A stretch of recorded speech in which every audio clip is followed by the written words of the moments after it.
Hello everyone, कैसे हैं आप सभी लोग। आज हम सब लोग पढ़ने जा रहे हैं class 4th EVS chapter 16 a busy month.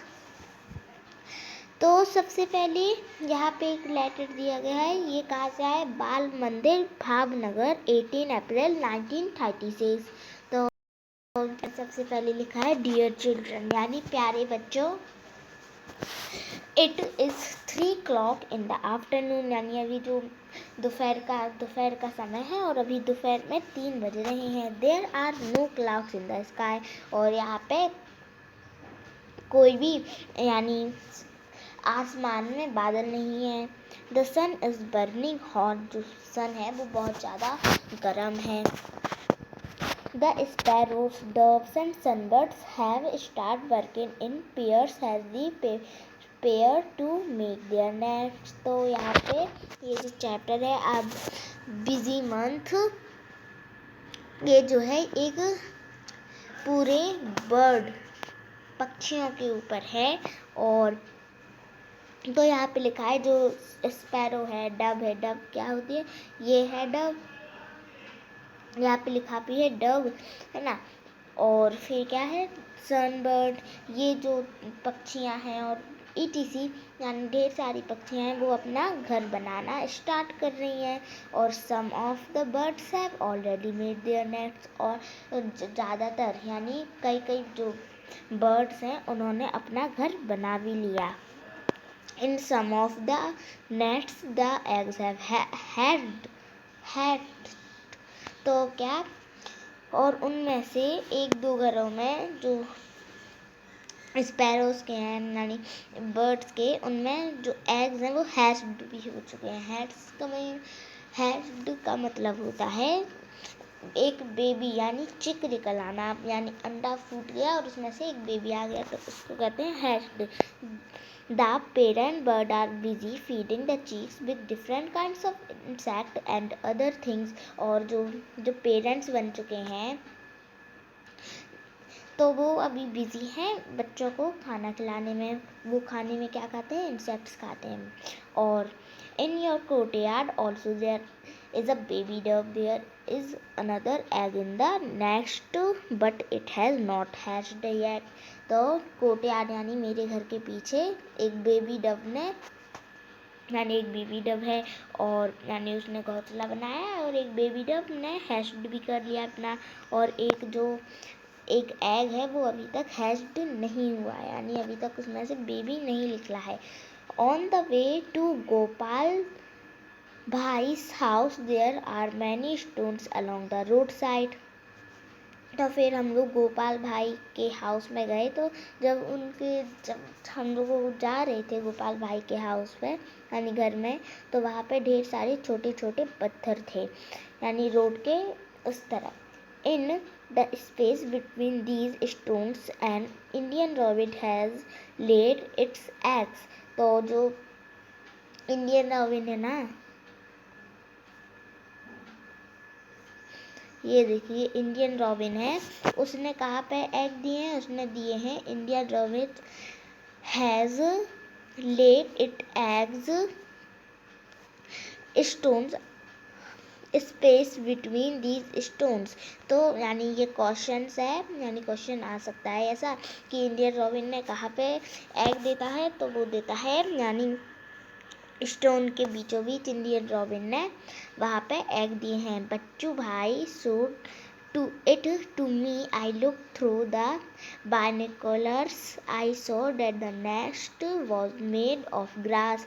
तो जो बच्चू भाई है उन्होंने इंडियन रॉबिन का घर दिखाया, और मैंने एक बाइनोकुलर से देखा। बाइनोकुलर कौन रहता है? दूरबीन, जिससे आप ऐसे, है ना, ऐसे ही रहता है कुछ सी टाइप, है ना, तो उससे होता है बाइनोकुलर। तो उससे मैंने उसका नेस्ट देखा, और वो पता है इंडियन रॉबिन का किससे बना था? वो ग्रास से, यानी पत्तियां से। यानी ग्रास क्या होती है? पत्तियों से बनी थी। On top there were soft twigs roots wool hair and cotton वूल।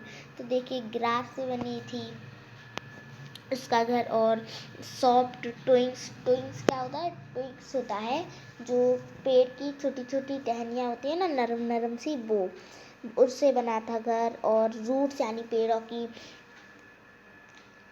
क्या, पेड़ों की जड़ों से बना था। और बूल यानी बालों, भेड़ के बालों से बना था बूल। हेयर, बाल से बना था। कॉटन वूल, कॉटन वूल से बनाया था, है ना। तो this is how the robin makes its nest. और इन सबको मिला के जो रॉबिन का नेस्ट है वो बना था। What a soft and cosy home for its chicks. तो यहाँ पे क्या यानी जो लिखा है कि कितना सॉफ्ट है इसका इंडियन रॉबिन का घर, और जो कितना प्यारा सा है, यानी चिक्स को, जो इंडियन रॉबिन के बेबी होंगे तो उनको कंफर्टेबल लगेगा, क्योंकि इतना नरम बनेगा, क्योंकि उसमें मिला है soft twigs, roots, wool, hair and cotton wool.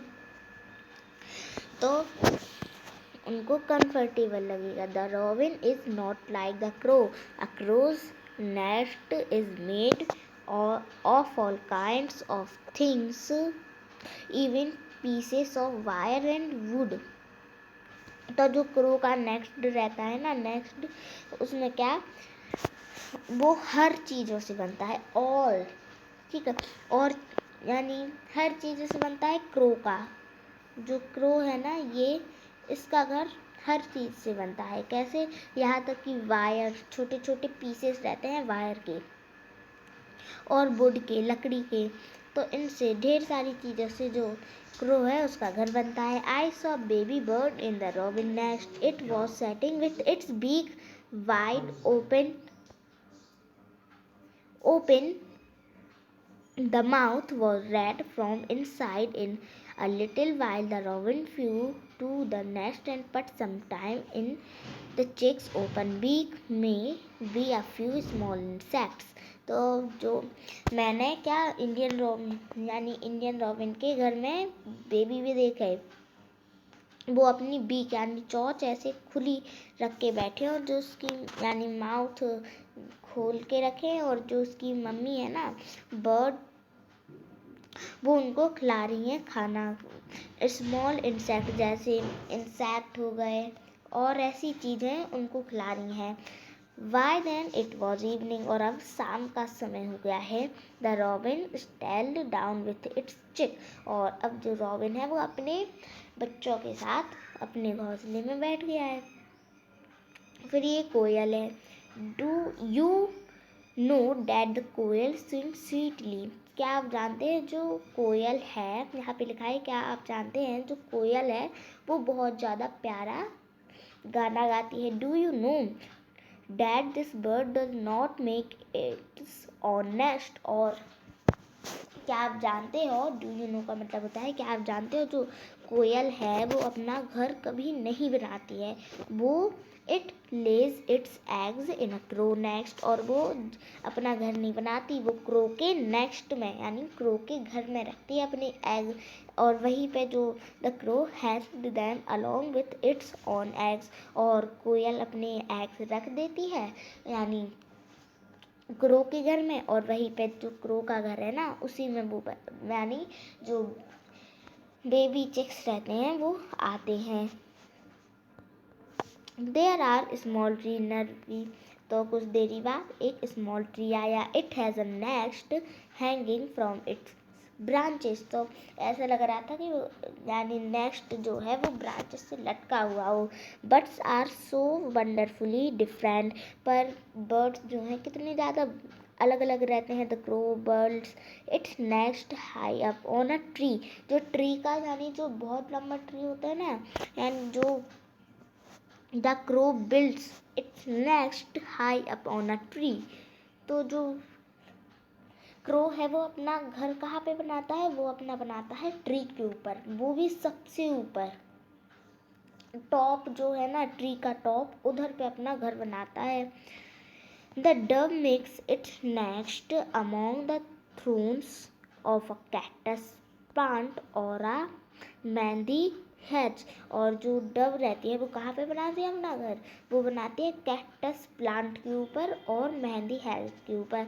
The sparrow can be found in and around और ऑन हाउस इट मेक्स ना हाउस ऑन हाउस, यानी जो स्पैरो है वो कहीं पे भी अपना घर बना लेती है, जैसे आपके घर में, यानी आपके घर में भी बना लेती है, जो वो है स्पैरो, है ना। फिर यहाँ से अपन नेक्स्ट वीडियो में पढ़ेंगे। अगर आपको मेरी वीडियो पसंद आई है तो उसको लाइक शेयर सब्सक्राइब कीजिए और बेल आइकन को भी प्रेस कीजिए। Thank you.